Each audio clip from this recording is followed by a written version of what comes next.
오늘 말씀의 제목은 성도란 누구인가입니다.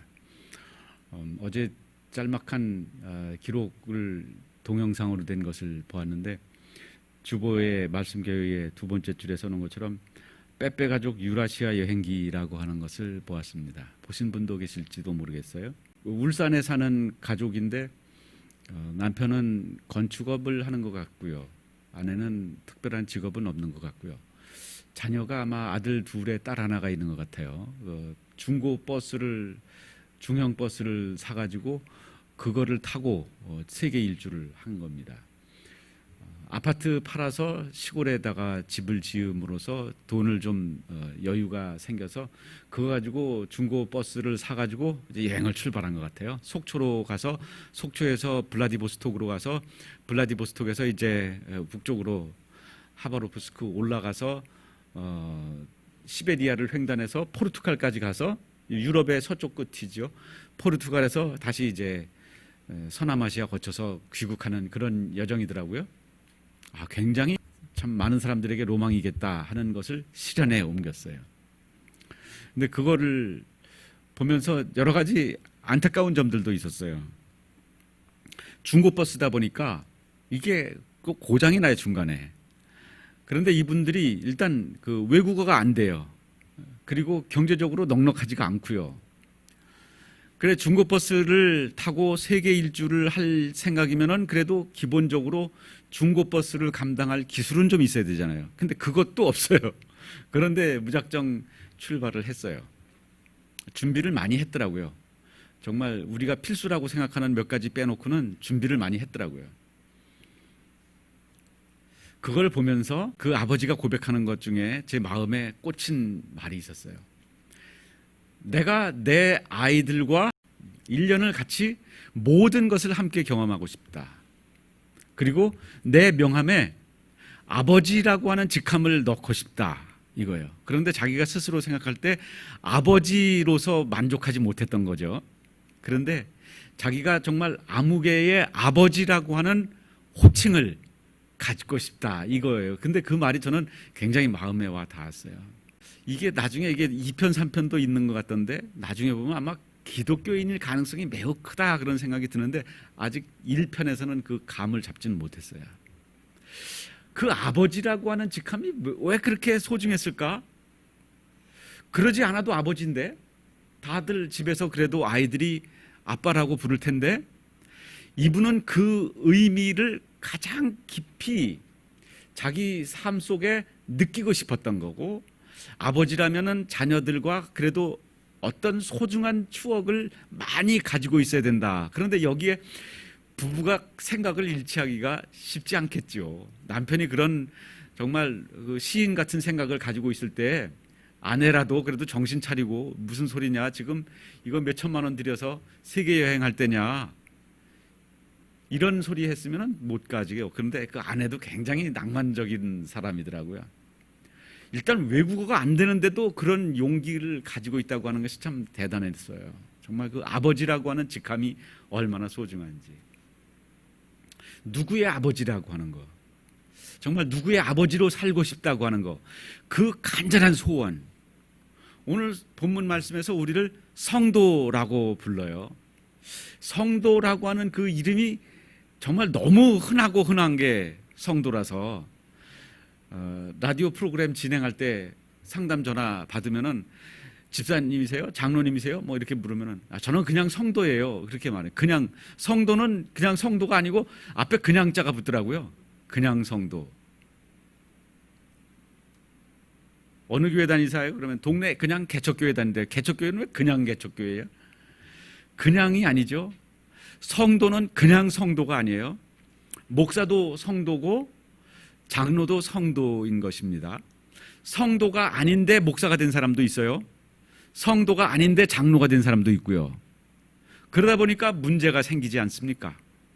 성도가 당연히 된 후에 어른이 반드시 된 후에 정서적으로 아버지 엄마가 된 후에 자녀를 낳아야 되는데 정서적으로는 아직 철부지인데 아이를 낳았다. 그러면은 아이들이 고생을 하죠. 부모가 철부지니까. 그런데 이 빼빼로 씨의 가족은 정말 어떻게 보면 세상적인 물리적인 물질적인 금전적인 경제적인 안목으로 보면은 전 진짜 철없는 부모다. 애들 전부 자퇴시키고 이제는 그 검정고시로 학교 졸업시킬 거래요. 그러면서 외국어도 안 되면서 그 많은 나라들을 그렇게 여행을 해요. 그것도 중고차 타고 고장 자주 나는 거. 참 그거 믿고 따라가는 것도 쉽지 않은 일이 아니겠다 생각이 들어요. 그런데 그분에게 정말 소중한 건 뭐예요? 세 글자, 아버지. 나는 정말 이 아이들과 평생 함께 할 수 있는 대화거리를 충분히 쌓고 싶다. 그런 소중한 가치. 그걸 믿고 따라 나서는 자녀들도 나는 그런 고생보다도 정말 용돈 더 많이 주는 엄마 아빠가 더 좋아요. 그렇게 말한다면 못 가는 거죠. 그 소중한 가치를 함께 공유했다고 하는 것 참 소중합니다. 오늘 우리는 성도란 누구인가? 자기가 누구인지 분명히 알면 이 세상 앞에서 그 직함에 맞는 삶을 살 수가 있어요. 자기가 이 세상에서 누구인지, 내가 이 세상에서 무엇인지에 대해서 잘 알지 못하는 사람은, 즉 인생의 목적을 잘 알지 못하는 사람은 방황할 수밖에 없습니다. 그러니까 아버지가 자기가 아버지인 줄 모르면은 아버지의 삶을 살지 못해요. 왜? 아버지는 집에서만 아버지가 아닌 거거든. 세상에 나가서도 누구의 아버지라고 하는 것에 대한 그 명예가 있는 거거든요. 그러니까 내가 자식의 얼굴 봐서라도 이렇게 살면 안 되지, 그런 게 있는 거고, 반대로 누구의 자녀라고 하는 그것을 지키려고 하는 그 신분의식이 있는 거거든요. 성도가 마찬가지예요. 이 성도라는 말이 본래 그 카톨릭에서는 성인이라고 합니다. 같은 말이에요. 영어로 제가 써놨는데 세인츠라고, 성도, 거룩한 무리라고 하는 거예요. 거룩하다는 말을 아무데나 붙일 수는 없지요. 거룩한 것은 하나님과 관련된 것에만 붙일 수 있는 거예요. 하나님이 성전을, 하나님을 제사하는 성전이 예루살렘에 지어지니까 그 성전이 시온성, 그것을 더 나아가 거룩한 성이라고 이야기를 하지 않습니까? 그리고 그곳에서 쓰는 기물들을 왕궁에 있는 것과 비교해 보면 사실 뭐 그게 그거일 거고, 어떤 걸 보면은 왕궁에 있는 게 더 좋을 수도 있을 거예요. 그럼에도 불구하고 왕궁에 있는 것은 성물이라고 하지 않아요. 그러나 예루살렘 성전에 있는 것은 성물이라고. 그게 부지깽이라도 그것은 성물이고, 그것이 쓰레기통이라도 그것은 성물이에요. 왜? 성전에 있기 때문에. 오늘 우리가 이 세상에 억만 사람들이 있는데 그 사람들 가운데 거룩한 사람이라는 호칭을 들을 수 있느냐? 그것은 우리가 하나님의 소유로 따로 떼어놓은 자들이기 때문에 그렇습니다. 하나님의 것이기 때문에 그래요. 하나님의 것은 요강도 성물이에요. 하나님의 것으로 구별되었기 때문에 우리는 성도라 부름을 받아요. 그런데 카톨릭에서는 성인이 따로 있어요. 1984년이 우리나라 한국 카톨릭 전래된 지 200년 되는 해였다 그래요. 요한 바오로 2세가 한국에 와가지고 성인을 103명을 세웠어요. 그 사람들이 이제 성도가 된 거예요. 그럼 그 나머지는 뭐냐? 아직 성도가 아니에요. 성도는 그래도 복음을 위해서 목숨을 바친 사람이라야 성도라고 부름을 받아요. 굉장히 이원론적이죠. 여기는 성도, 똑같이 신자라 할지라도 이 사람들은 아주 빼놓은 성자들이고, 이 사람들은 아니고, 근데 우리는 모두 다 성도예요. 이것은 보다 더 성경적인 개념이에요. 이 성도라고 하는 개념이. 예수님을 믿으면 다 성도예요. 그런데 우리는 그거를 소중하게 생각하지 않고 아직 장로가 되지 못했으니 그냥 성도라고 그렇게 말하면 안 되는 거라고요. 성도임을 자랑스럽게 여기시기 바랍니다. 차범근의 아들이 이름이 뭔지 아세요? 차범근 아들 이름 아세요? 차두리. 차두리의 고민이 뭐냐면은 사람들이 자기를 부를 때 차두리라고 안 부르고 누구라고 부르는데요? 차범근 아들이라고 부른다는 거예요. 그러니까 내 이름 세 글자가 있는데 사람들은 왜 차두리라고 안 불러주고 꼭 그 앞에다가 차범근 아들 차두리라고 부르느냐 이거죠. 오늘 우리는 하나님의 자녀라고 하는 호칭, 하나님의 것으로 구별되었다고 하는 그 성도라고 하는 호칭이 얼마나 소중한 것인지 새삼 깨닫게 되기를 간절히 바랍니다. 에베소서의 배경을 말씀드릴게요. 에베소서의 배경은 성경에 두 군데에 나와요. 사도행전 19장에 보면은 바울이 고린도에서 3차 선교 여행 중에 3차 선교 여행이라고 하는 것은 바울이 소아시아와 유럽을 돌아서 예루살렘으로 도착하면 그 다음에 바울에게 벌어지는 일은 뭐예요? 체포되어 예루살렘으로 죄수의 몸으로 가서 순교하는 거. 그것만 남은 단계가 3차 선교 여행이에요. 바울이 고린도에서 동북쪽으로 마게도냐로 올라갔다가 에베소에 도착했더니 거기에 신자라는 사람들이, 제자라는 사람들이 있어요. 그래서 너희가 믿을 때 성령을 받았느냐? 그랬더니 우리는 성령이라는 것을 들어본 적도 없습니다. 그랬더니 알고 보니까 세례 요한의 제자들이었던 거예요. 사실 세례 요한의 제자들도 세례 요한의 가르침을 제대로 받았다면 예수 그리스도를 모를 리는 없어요. 왜냐하면 세례 요한이 곧 예수 그리스도를 증거했으니까. 세례 요한이 나를 믿어라 그런 게 아니고 내 뒤에 오시는 이를 믿어라 그런 거니까.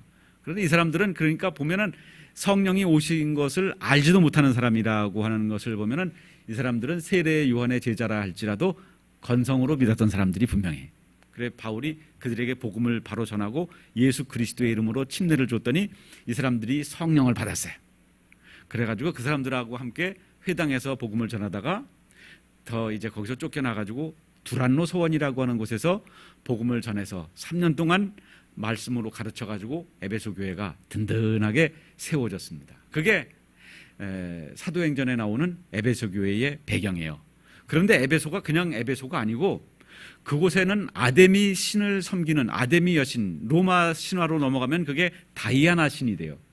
그 아데미 신을 섬기는 신앙이 그 주변 모든 나라들에서 가장 왕성하고 유명하고 아데미 원 신앙의 본산지예요.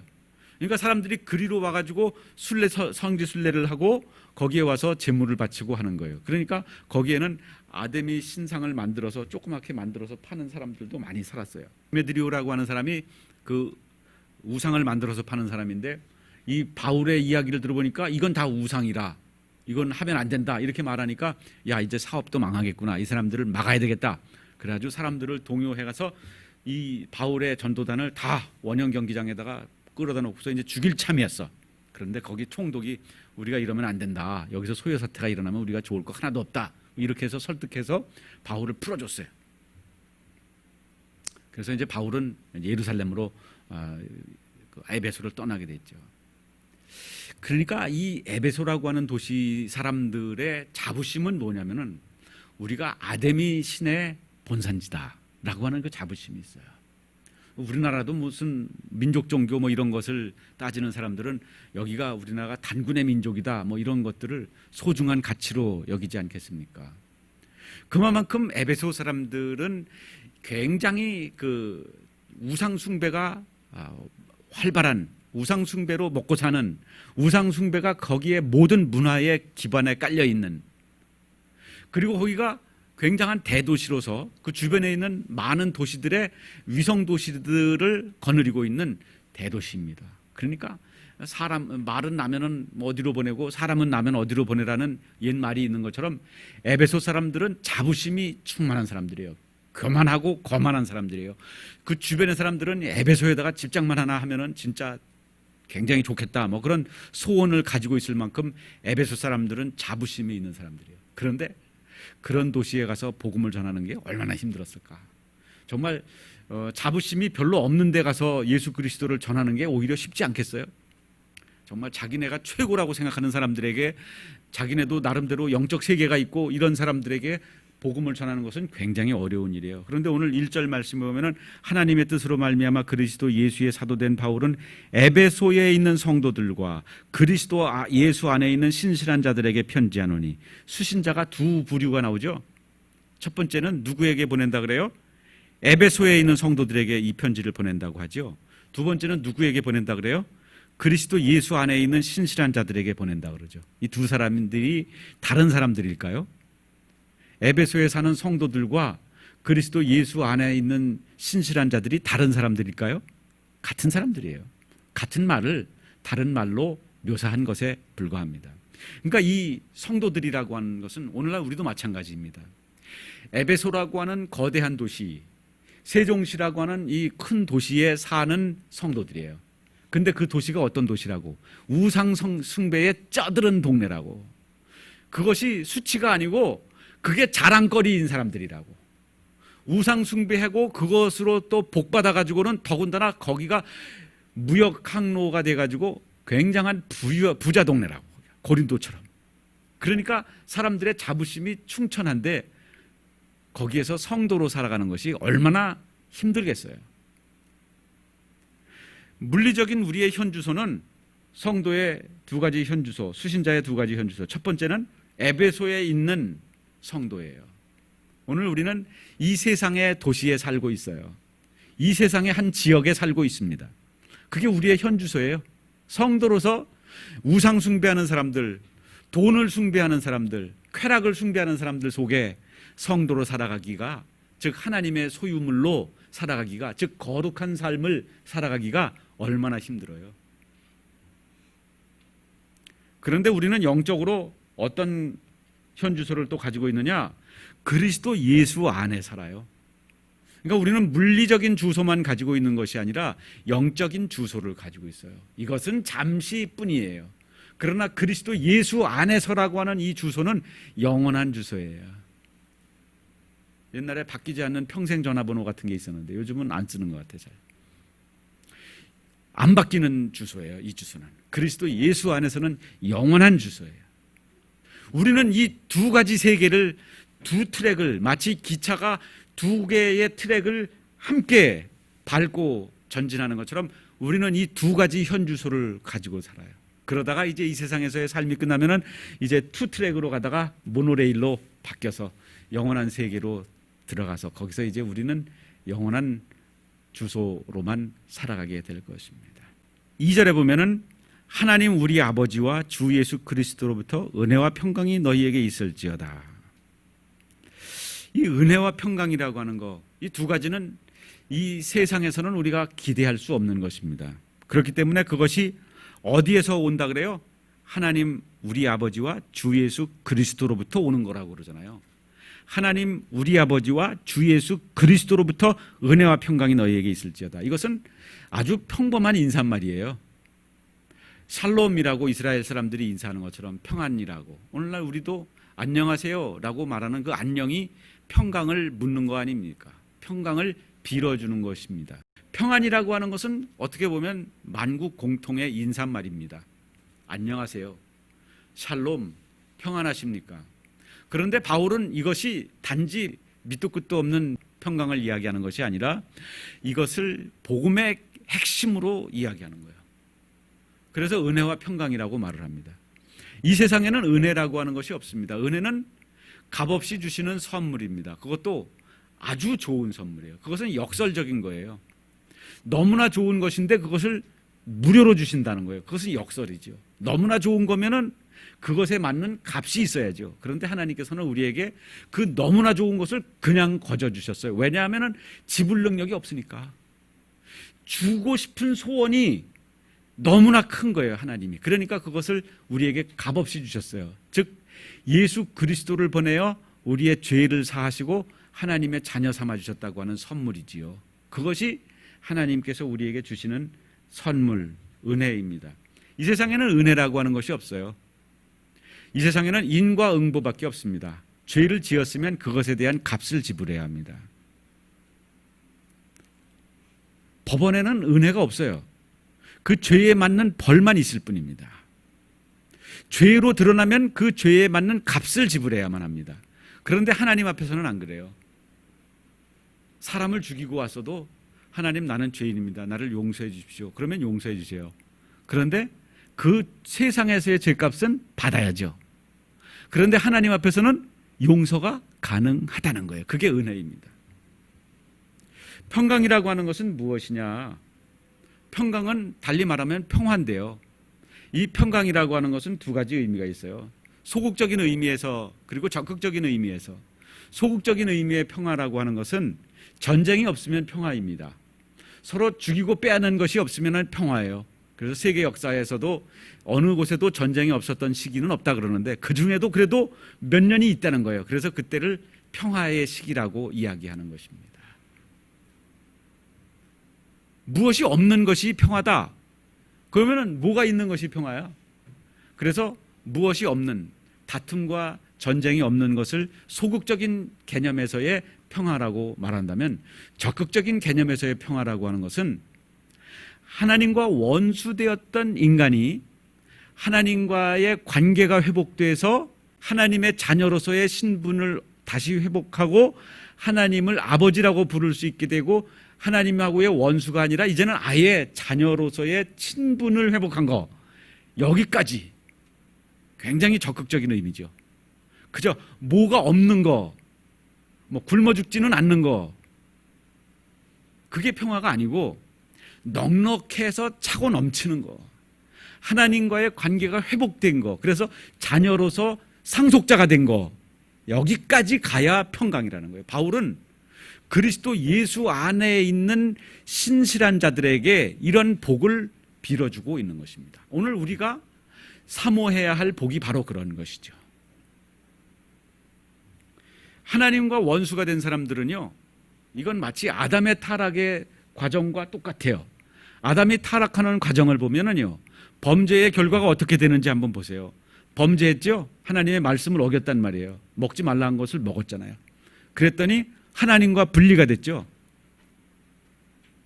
하나님과 분리가 될 뿐만 아니라 그동안 누리던 모든 지위와 특권이 박탈당했습니다. 그래서 에덴에서도 쫓겨났잖아요.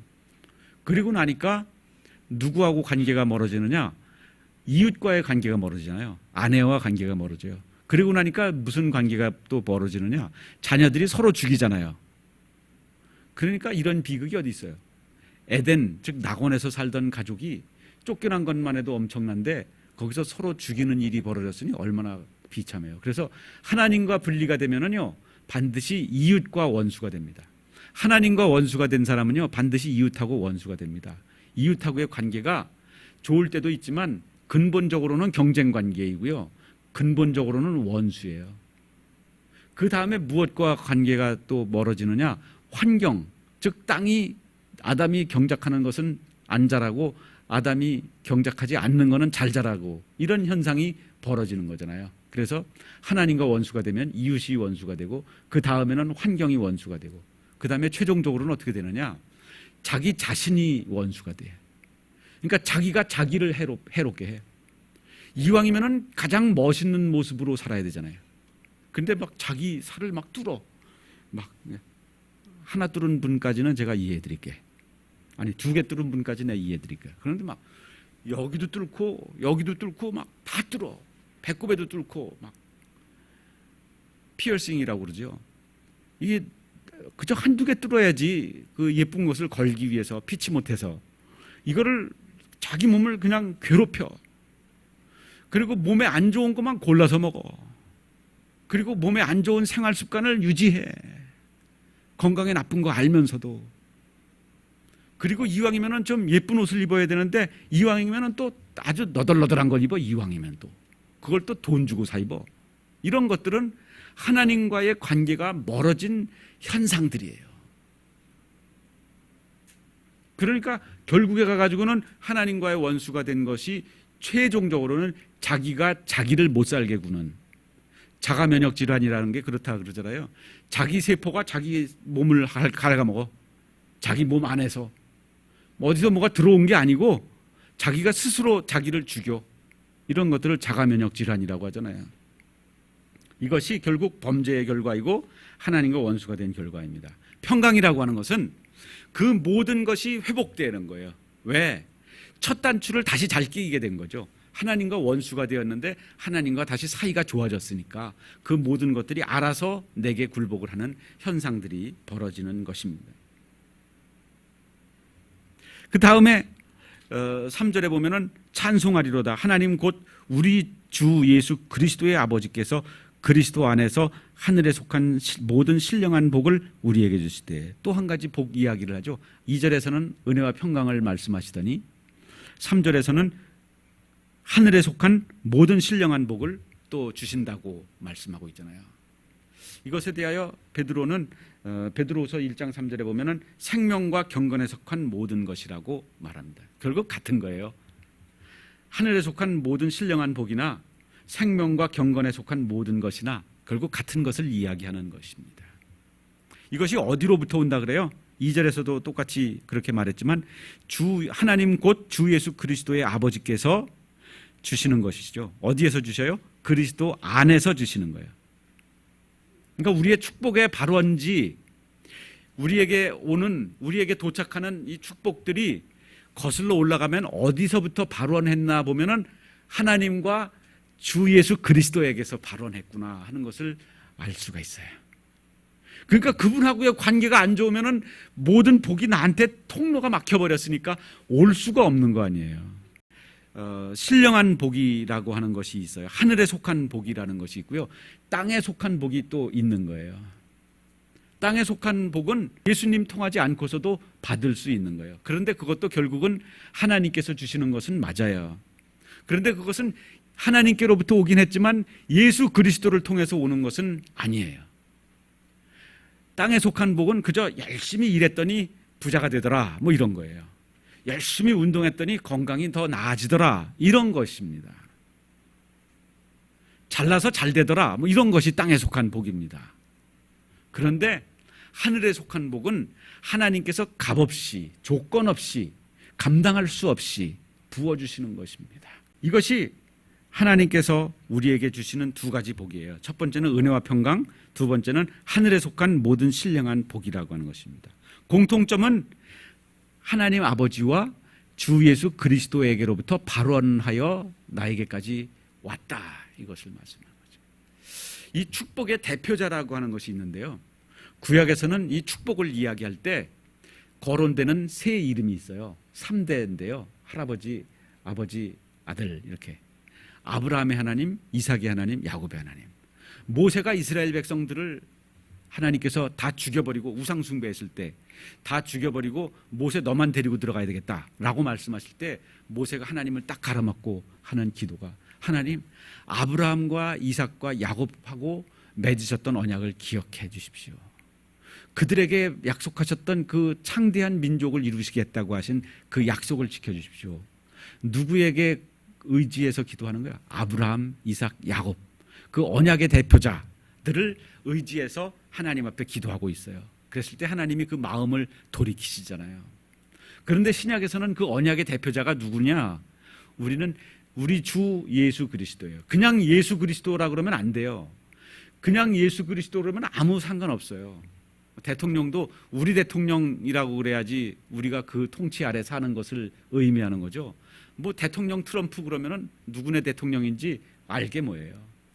우리 주 예수 그리스도라고 하는 것을 우리가 호칭을 분명하게 해야 합니다. 그분에게로부터 하나님께서 놀라운 축복들을 우리에게 약속하신 것을 베풀어 주신다고 하는 것입니다. 그것이 언약의 대표자가 바뀌었다고 하는 말씀입니다. 이런 사람들은 이제 더 이상 하나님과 싸우고 이웃과 싸우고 환경과 싸우고 자기 자신과 싸우다가 결국 멸망하는 길로 나는 왜 이렇게 불행하지? 이유도 모르고 다른 사람들은 다 나를 선망하는데 나는 내가 나를 죽여.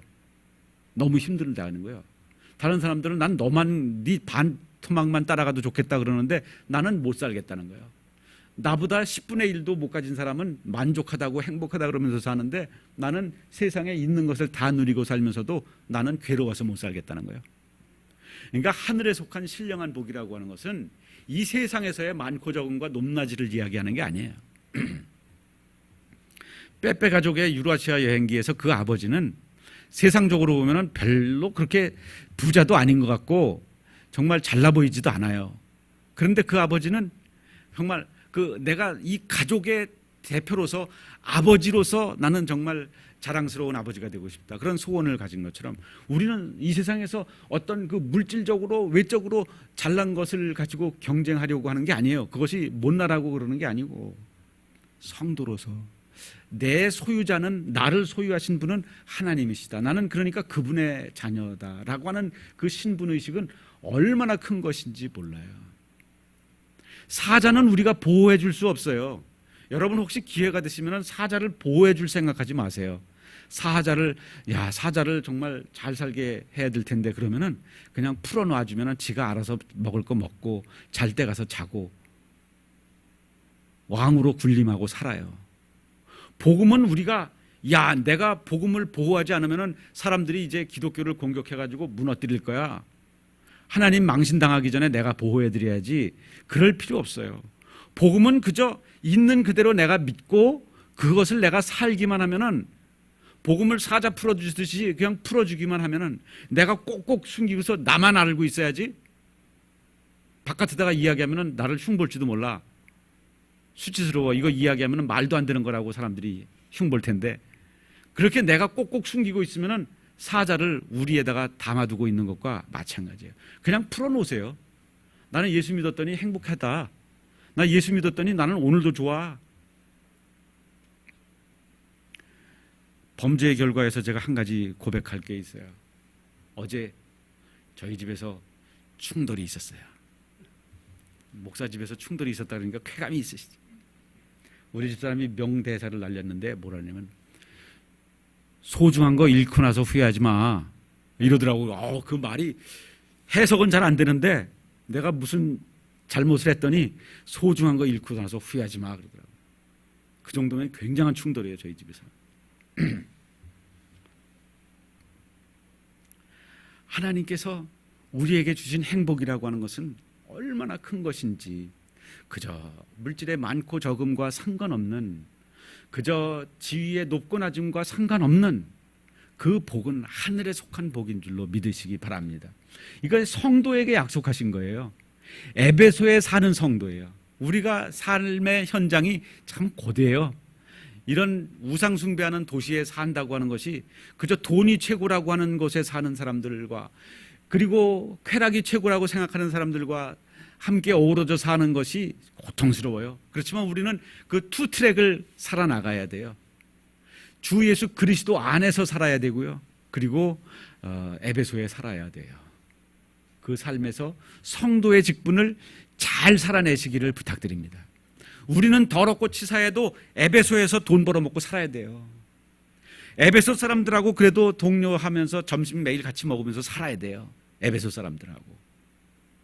그렇지만 우리는 주 예수 그리스도 안에서 살아가는 신실한 자로서, 정말 성도로서의 삶을 살아가는 것입니다. 우리는 우리 자신이 사자예요. 그리고 우리가 가지고 있는 그 복음이 사자예요. 풀어놓으면 우리는 어디에 가서든지 예수 그리스도 안에서 살기만 하면 왕노릇 할 수 있어요. 사람들이 나를 떠받들지 않아도 나는 왕의 신분을 유지하면서 살 수 있어요. 참 제가 생각해요. 스스로 목회적으로도 생각을 하고 개인적인 신자로서도 생각을 해요. 목회자로서도 생각은 큰 교회 목사, 작은 교회 목사 그런 의식이 있지만, 작은 교회 목사라고 하는 의식을 벗어나려고 부단히 노력을 해요. 나는 교회는 혹시 어떤 교회보다는 그래도 어떤 교회보다는 그래도 큰 교회죠. 그런데 어떤 교회보다는 또 작은 교회잖아요. 그렇지만 나는 그런 사이즈를 초월해서 하나님 앞에서의 그 존귀한 신분, 내가 정말 하나님이 볼 때는 어떤 교회가 큰 교회일까, 이런 것을 자꾸 정성적 평가에 관심을 가져요. 정량적 평가가 아니고 정성적, 그 내용적인 면에 있어서의 평가를, 내가 고귀해지지 않으면 교회는 고귀해지지 않아요. 내가 고귀해지지 않으면 우리 가족은 고귀해지지 않아요. 내가 정말 성도로서의 신분을 살아낼 때에 정말 씩씩거리면서 힘들고 어려워도 한순간 한순간 또 내가 엎어질 수밖에 없었던, 내가 고꾸라질 수밖에 없었던 그런 순간에도 그냥 에베소 사람으로 전락해버리지 않고 에베소에 사는 성도로 내가 우뚝 설 때에 하나님께서는 내가 기대하지 못했던 만족을 주셔요. 은혜와 평강을 주셔요. 아니, 너는 어떻게 그런 상황 속에서도 평강을 누릴 수 있니? 사람들은 저에게 그런 궁금증을 가질 거예요. 근데 저는 평강해요. 감사하고요. 은혜와 평강이 내게 넘칩니다. 여러분들에게도 그 은혜와 평강을 늘 하나님께서 부어주시기를 간절히 바랍니다. 하늘에 속한 모든 신령한 복이 그거예요. 그러니까 성도의 지위를 누리라고 하는 것입니다. 고린도후서 5장 17절에 말씀하지요. 그런즉 누구든지 그리스도 안에 있으면 새로운 피조물이다. 나는 왜 이렇게 생겼을까? 나는 왜 이것밖에 못 가지고 있을까? 뭐 이런 생각을 여러분들이 가지고 계십니까? 우리는 그리스도 예수 안에 있으면 새로운 피조물이에요. 저 에베소 것들과 비교할 수 없는 고귀한 신분이 내 안에 심겨져 있어요. 사람들은 기초값이 공장에서 나올 때, 사람이 이 세상에 태어날 때 그 기초값이, 컴퓨터에서는 그거를 디폴트 값이라고 그래요. 그 디폴트 값이 이 세상의 모든 사람들은 하나님과 원수로 태어나요. 우리도 그랬어요. 그런데 언제 예수님을 믿었더니 하나님과의 관계가 회복되었어요. 그랬더니 그 관계가 회복되고 나서 하늘에 속한 신령한 복이 내게서 샘솟기 시작해요. 왜? 파이프가 저수지에 연결되어 있으니까. 하나님 아버지와 예수 그리스도에게 연결되어 있으니까. 그러니까 고린도후서 5장 18절 이어서 보면은 모든 것이 하나님께로서 났으며 그가 그리스도로 말미암아 우리를 자기와 화목하게 하시고 또 우리에게 화목하게 하는 직분을 주셨다 그러잖아요. 그러니까 우리는 이제 성도의 직분은 무슨 직분이냐? 예수님이 하나님하고 나 사이에 다리를 놓아주신 것처럼 내가 세상 사람들과 하나님 사이에 다리가 되어주라고 하는 거예요. 화목하게 하는 직분을 우리에게 맡기셨다는 거죠. 그러니까 이게 얼마나 우리에게 주시는 부담스러운 사명이냐라고 생각할 것이 아니라 특권이냐, 내가 누린 것을 생각하면, 내가 얼마나 큰 은혜를 누렸느냐 그 사이즈를 여러분들이 궁금할 것 같으면은 내가 어떤 죄인이었는데 하나님이 다 용서해 주셨나, 그걸 생각하면 돼. 내가 그동안 지은 죄의 사이즈를 생각해 보면은 하나님이 그거 다 갚아 주셨으니까, 그것보다는 최소한 더 큰 은혜를 나에게 부어주셨으니까 그거 골짜기 다 메꾸고도 남을 만큼 나에게 부어주신 것이 분명하지 않아요. 그러니까 이제 그 직분, 세상에서 화목하게 하라고 하는 그 직분이 이제는 부담거리가 아니라 나에게 주신 축복이로구나 하는 것을 여러분들이 발견하시고 누리시기를 바랍니다. 아버지라고 하는 직함을 위해서 그렇게 모든 위험을 감수하는 그 초라한 아버지도 있는데, 우리는 정말 하나님의 소유된 성도라고 하는 그 직함에 맞게 오늘도 어떻게 살아야 될까, 그 궁리를 하면서 승리하시기를 부탁드립니다. 기도하겠습니다. 하나님 아버지 감사합니다.